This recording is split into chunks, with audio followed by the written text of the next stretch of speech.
যে 4টি কথা স্ত্রীকে কখনো বলবেন না। 1. স্ত্রী যদি কোনো ভুল করে তবুও স্ত্রীকে কখনো বলবেন না, তোমাকে বিয়ে করা জীবনের সবচেয়ে বড় ভুল ছিল। ঝগড়ার সময় এই ধরনের কথাগুলোই সম্পর্ককে আরো তিক্ত করে তোলে। 2. শ্বশুরবাড়ির লোকজনের সাথে ভালো সম্পর্ক বজায় রাখুন।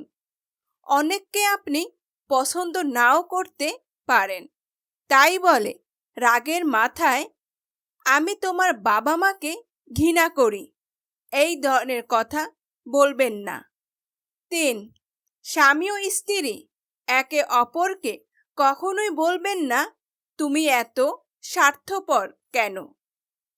যদি সে সত্যি স্বার্থপরের মতো আচরণ করে থাকে তবুও তাকে এই কথা বলবেন না।